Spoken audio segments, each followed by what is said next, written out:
Some disappearances leave a trail. This one left a lie, and a life lived under the wrong name. The girl who found herself. Carlina White. A baby was taken from a hospital in New York City, not from the street, not from a dark alley, but from a place built on trust. Some disappearances leave a trail. This one left a lie. She grew up under a different name, living a life that was never hers. And the day she found the truth, her life didn't simply return. It shattered and rebuilt itself around one haunting question. Who am I? In early August of 1990 in New York City, a 19-day-old baby girl was still living in the soft, unfinished beginning of life, the part where the world is nothing but warmth, instinct, and the steady comfort of a mother's arms. Her name was Carlina White, and she was so young that even time didn't seem real yet. Her mother, Joy White, had brought her to the Harlem Hospital Center in Manhattan, a place that was supposed to mean care, safety, and routine medical attention. It wasn't a street corner. It wasn't a stranger's house.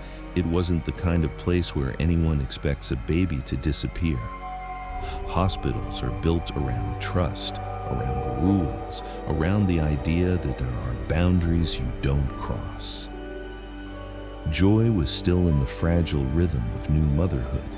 The exhaustion, the constant vigilance, the way you listen to every breath because your baby is still so new that you're terrified of doing something wrong. Carlina was still in that stage where she couldn't speak, couldn't recognize danger, couldn't understand separation. Her entire sense of safety existed in one simple truth. When she cried, her mother would come. And on August 4th, 1990, that truth was about to be broken. Because somewhere inside that hospital, under fluorescent lights, behind doors that opened and closed all day long, someone was already moving through the world with a different plan. Someone who understood exactly how much people trust a uniform, a confident voice, a calm face that looks like it belongs. Carlina was only 19 days old. She hadn't even lived long enough to form memories. But the world was about to take something from her that she would spend decades trying to reclaim. Her identity, her story, her life. And she wouldn't be found by a rescue team. She wouldn't be returned after a few days. She would grow up inside a lie so complete that even she would believe it, until the day a single question broke everything open. Who am I? Hospitals are full of movement. Doors open, carts roll by, nurses pass in and out, voices echo down long corridors. It's the kind of place where a stranger doesn't always feel like a stranger, because everyone looks like they have a reason to be there. Joy had brought her baby to the hospital for medical care, never imagining the greatest danger would come from someone who looked like part of the system. That day at Harlem Hospital Center, Joy White was doing what mothers do when they're scared for their child. She was watching Carlina closely, staying alert, trying to stay calm. And like every parent in a hospital room, she was surrounded by an unspoken rule. You trust the system. You trust the staff. You trust the people who walk in wearing confidence, carrying authority like it's part of their uniform. At some point, a woman approached Joy. She didn't rush. She didn't panic.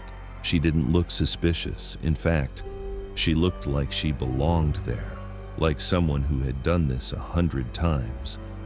She spoke with the ease of a person who knew the language of hospitals, the tone of routine procedures, the simple reassurance that makes a parent lower their guard just enough.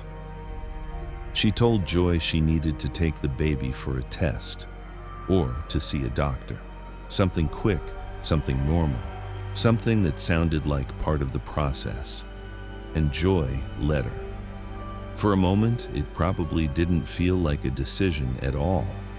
It felt like cooperation, like doing the right thing, like following instructions in a place where you're supposed to follow instructions. But minutes passed, and Carlina didn't come back. At first, it might have been small, a glance toward the door, the assumption that the test was taking longer than expected. Then another minute, then another. The kind of waiting that starts to turn heavy in your chest, the kind of silence that doesn't feel normal anymore. And then, that shift, the moment every parent knows, when your instincts stop being polite, when your body realizes something before your mind can accept it. Joy began to ask questions. She looked for answers. She searched the hallways, the nurse's station, the rooms nearby. She alerted hospital staff. The system that was supposed to protect her baby suddenly became a maze of confusion, movement, and uncertainty. Somewhere inside that building, the truth was already happening. The woman hadn't taken Carlina for a test. She had taken her life. Carlina White, 19 days old, had been abducted from a hospital in New York City, and the person who did it didn't need violence in that moment. All she needed was one thing: to look like she belonged. When a child disappears, the world doesn't stop. The hospital doors keep opening. The hallways stay lit. People continue walking past one another as if nothing has changed. But for the family left behind, time splits into two parts: before and after. For Joy White, after began in a matter of minutes. The moment she realized her baby wasn't coming back, panic turned into action, and action turned into a kind of fear that never fully lets go. The hospital staff searched, questions were asked, calls were made, police were notified, and somewhere in the middle of that chaos, Joy had to face the unthinkable truth. Her 19-day-old daughter was gone. Carlina White became more than a missing baby. She became a case number, a photograph, a name printed on flyers and filed into databases, a story that had to be repeated again and again to anyone who might listen, because repeating it was the only way to keep her real, the only way to keep hope alive. But hope, in cases like this, is a strange thing. It doesn't feel like optimism. It feels like survival. It feels like waking up every day with the same unanswered question and carrying it anyway. It feels like looking at strangers in public and wondering, for a split second, if one of them might be your child years from now. It feels like watching the seasons change and realizing that your baby is growing older somewhere you can't reach. Joy and Carlina's father, Carl Tyson, lived inside that uncertainty, not knowing where she was, not knowing who had her, not knowing if she was safe or loved or even alive. And yet, they kept going, because stopping would mean accepting a reality they couldn't bear. Days turned into months, months into years, and as time passed, the case didn't just become cold, it became quiet. Not because the family stopped caring, but because the world has a cruel way of moving on. News cycles shift, new tragedies replace old ones, and the longer a child is missing, the more people assume the worst, even when the parents can't. But Joy didn't have the luxury of forgetting. She didn't get to close the door on the past. She lived with an empty space that never changed shape, because it was never filled. Somewhere out there, Carlina was growing up, and her mother was still waiting. While her family searched, she was growing up as someone else. While Joy White and Carl Tyson lived inside the nightmare of not knowing, Carlina was living inside something else entirely, a life that looked normal from the outside, but was built on a stolen beginning. The woman who took her from Harlem Hospital Center didn't disappear into the shadows. She didn't vanish into some distant unknown. Instead, she did something far more chilling. She stepped into the role of a mother, as if she had always belonged there. Her name was Ann Petway, and from the moment Carlina left that hospital, Ann began rewriting the story of who that baby was. Carlina grew up under a different name. To the people around her, she was Netty. She wasn't raised in the city where she was born. She was taken out of New York and into a life that made the truth harder to trace. She wasn't treated like a missing child. She wasn't raised as someone the world was searching for. She was raised as someone who already had a place, already had a family, already had a past. But the truth is, Carlina's real past had been stolen before she could even understand what a past was. In that house, Netty learned the rhythms of everyday life, school mornings, meals, birthdays, the small ordinary moments that build childhood. And for years, she accepted what she was told, because children do. A child believes the world they're given. A child trusts the person who feeds them, holds them, speaks their name. And Ann Petway gave her a story. It wasn't the truth, but it was a story that worked, the kind of explanation that shuts down questions before they can fully form. A story that made Carlina's real mother invisible. A story that made the missing posters meaningless. A story that turned a kidnapping into a private family secret. To everyone else, Netty was simply a girl growing up. But beneath the surface, something was missing. Not a toy, not a memory, something deeper, something that would eventually become impossible to ignore. Because even when you don't remember being taken, your life still carries the shape of what was stolen. Most people don't grow up questioning their own existence. They don't wake up one day and wonder if the name they answer to is real, or if the story they were raised with belongs to someone else. But for Carlina, for Netty, the truth didn't arrive all at once. It seeped in slowly through small cracks that couldn't be sealed. At first it was just a feeling, the kind you can't prove, the kind you can't explain without sounding dramatic.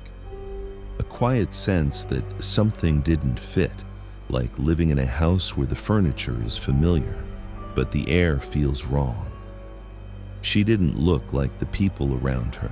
She didn't feel connected to the past the way other children seemed to be. And when she asked simple questions, the answers never landed the way they were supposed to. As she grew older, those cracks became harder to ignore. The details around her identity didn't add up. There were inconsistencies, the kind that show up in paperwork, in official forms, in moments where you need proof of who you are. The kind of details most people never think about until they suddenly become the reason you can't move forward. And every time Carlina tried to get clarity, Ann Petway's story shifted. The explanations changed. The truth stayed blurry. It was never one clean answer, just fragments, excuses, half-truths that left her with more questions than before. For Carlina, the doubt became a constant background noise, a low hum beneath everything else. Because once your mind begins to consider the possibility that you've been lied to, you start replaying your entire life like evidence. You start noticing what you used to overlook. You start hearing what people don't say. You start watching the person who raised you, not as a parent, but as someone who might be hiding something. And slowly, the question stops being a thought you push away. It becomes something you can't escape. Who am I? There was no detective assigned to Carlina's life, no task force working around the clock, No sudden break in the case after 2 decades of silence. What finally brought the truth to the surface wasn't a phone call from the police. It was Carlina herself. By the time she was old enough to understand what was wrong, the doubt inside her had turned into something sharper, a need, not curiosity, not drama, a need to know the truth, because living without it was starting to feel impossible. She began searching in the only place that didn't require permission, the internet. Late at night, in quiet moments, Carlina looked through missing children cases, photographs, names, dates.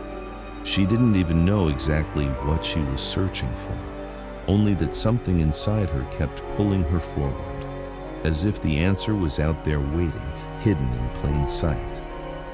And then she saw it. A missing baby, a case from New York City, a photo that didn't feel like a stranger. It felt like a mirror. The name attached to that baby was Carlina White, and suddenly, the cracks in her life weren't just cracks anymore. They were evidence. Her doubts weren't paranoia, they were signals.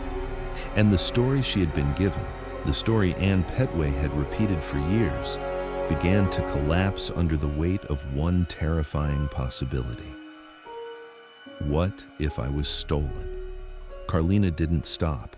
She couldn't.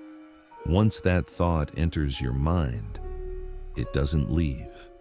It demands proof. It demands confirmation. It demands a truth strong enough to replace the lie you've been living in. She reached out for help. She contacted the National Center for Missing and Exploited Children, the kind of place that keeps names alive when the world has moved on, the kind of place that still remembers the faces that families never forget. And soon, the search that had been frozen in time for 20 years began moving again. Not because someone found Carlina, but because Carlina found herself. For Joy White, the years had never truly passed. They had only piled up, one on top of the other, heavy, silent, and unfinished. Even after 2 decades, there was no closure, no ending, just a missing space where her daughter should have been. And then one day, the past came back, not as a memory, but as a living person. When Carlina reached out, it wasn't a reunion scene from a movie. It was real life, messy, trembling, almost impossible to believe. Because how do you answer a call like that? How do you hear the words and not break apart? A young woman was saying she might be the baby Joy had lost. The baby taken from Harlem Hospital Center in 1990. The baby whose face had lived in her mind for years, frozen in time at 19 days old. But hope can be dangerous when you've waited too long. Joy and Carlina's father, Carl Tyson, had lived through every kind of hope before. The kind that rises and dies quietly. The kind that feels like a miracle until it turns into another disappointment. So this time, they needed something stronger than emotion. They needed proof. The truth came through DNA. Cold, scientific, undeniable. More than 20 years after she vanished, the missing baby was finally standing in front of them, alive. No opinions, no stories, no excuses, just biology speaking in the clearest language there is. Carlina White was Joy White's daughter. Carlina White was Carl Tyson's daughter. The missing baby wasn't missing anymore. But the moment that should have felt like the end of the nightmare didn't come with pure relief. It came with shock, with disbelief, with grief so sharp it almost felt new, because suddenly the years weren't just years. They were stolen time, childhood moments that never happened, birthdays missed, first words unheard, a life that had continued, but in the wrong hands. Carlina had survived. She had grown up. She was standing here now, alive. And yet, the truth carried a different kind of pain. She hadn't been found after days. She'd been found after decades, and the person who had taken her had been living with that secret the entire time. Once Carlina's identity was confirmed, the story stopped being a mystery and became a crime again. For more than 20 years, the person who had taken her had lived in plain sight, not as a shadowy figure hiding in the dark, but as someone who had simply carried on, raising a child who wasn't hers, holding a secret that belonged to an entire family. The name behind that secret was Ann Petway, and now the lie that had protected her for decades was finally exposed. The same system that had once let her walk out of a hospital with a newborn was forced to look at what had been stolen, not just a baby, but a lifetime. Law enforcement moved in. Ann Petway was arrested and charged. The case went to court, where the truth was no longer emotional or personal. It was legal, documented, measured in evidence, testimony, and time.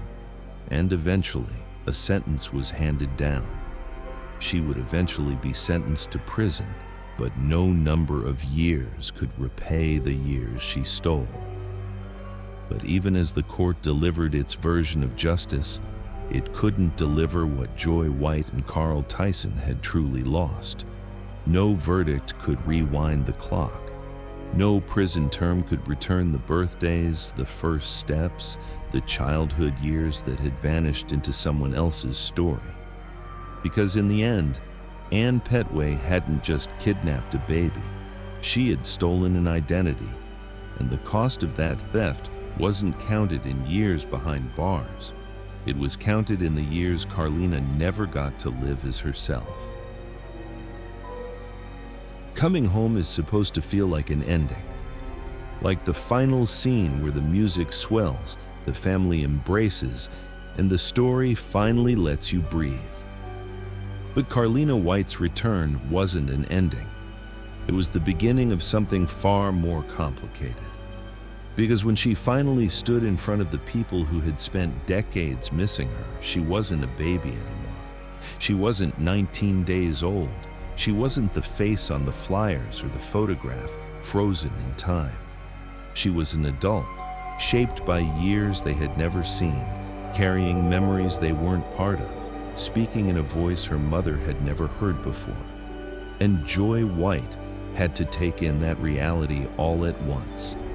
The child she had lost was standing right there, alive, real, but also unfamiliar in ways that were almost unbearable, because a mother can imagine 1,000 different endings to a missing child's story, but nothing prepares you for the moment the child returns as a stranger. Carlina had grown up as Netty, living inside a life that wasn't hers. She had laughed in a house Joy had never entered. She had celebrated birthdays Joy had never been invited to. She had cried in rooms her real parents couldn't find. And the person who had stolen her had been there for every one of those moments, shaping her world, shaping her sense of safety, shaping her identity. That kind of theft doesn't end when the truth comes out. It echoes. Because even when Carlina knew the facts, even when the DNA confirmed everything, emotions don't rearrange themselves overnight. Love doesn't instantly land where it's supposed to. Trust doesn't automatically rebuild itself just because the story has been corrected. Carlina had two realities inside her at the same time. One reality was the truth. She had been kidnapped. Her name was Carlina White. Her mother was Joy White. Her father was Carl Tyson. Her life had been stolen from her before it even began. But the other reality was the life she had lived, the only childhood she had ever known, the only home she had ever remembered, the only person who had raised her, even if that person was the reason her entire life was built on a lie. And that is one of the hardest parts of stories like this. The human brain doesn't separate trauma into neat categories. A person can be a criminal and still feel familiar. A person can be guilty and still be the one who tucked you in at night. A person can steal your identity and still be the voice you heard every morning. So when Carlina came home, she wasn't just returning to her parents. She was trying to return to herself. She had to learn her own name again, not as a word, but as a reality. She had to figure out what it meant to belong to a family she never got to grow up with.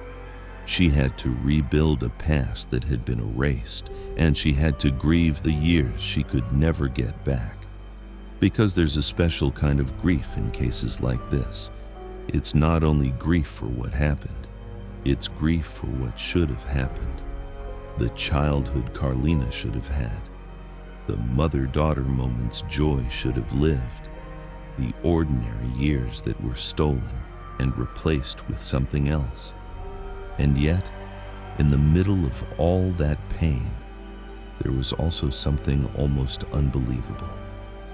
Carlina found her way back, not because someone rescued her, not because the system suddenly worked, but because she listened to the quiet voice inside her that kept saying, "Something isn't right." She asked the question that changed everything. Who am I? And once she asked it, she refused to stop until she had the answer. Some stories end with a rescue, a door kicked open, a child carried back into the light. But Carlina White's story didn't end that way, because the truth is, no one came to save her. The system didn't find her. Time didn't return her. The world didn't suddenly remember what it had lost.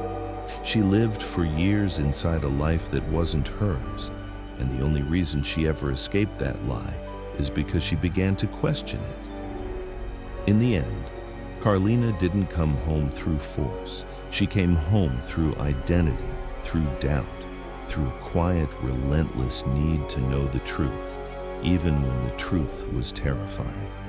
And maybe that's what makes her story so haunting, because it reminds us that missing doesn't always look like a child on a poster.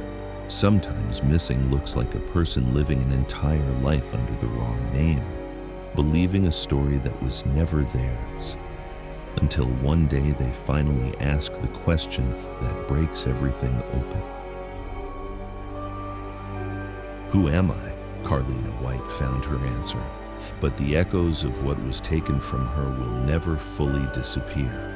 Not for her, not for the family that waited, and not for the world that watched a stolen life return, decades too late. Missing Persons Who Return Home continues. Next on True Echoes. She was taken in broad daylight, a child stolen from the world she knew. For 18 years, she lived behind fences, while the outside world moved on without her. 1991, Jaycee Dugard vanished. 2009, she was found alive. Next episode, Jaycee Dugard, the girl who returned after 18 years. Missing Persons Who Return Home continues. The truth coming soon on True Echoes. Carlina White's story reminds us that coming home doesn't always look like a rescue. Sometimes it looks like a person rebuilding their identity from the ashes of a lie. She didn't just return to her family. She returned to herself, one question at a time. Carlina found her way back, but the years that were taken from her will always echo in the life she should have had and in the life she had to fight to reclaim. Share your thoughts in the comments. Let's talk. Subscribe and step into the echoes of truth. This is the story of Carlina White and a return that began with a question. Who am I? Missing Persons Who Return Home continues.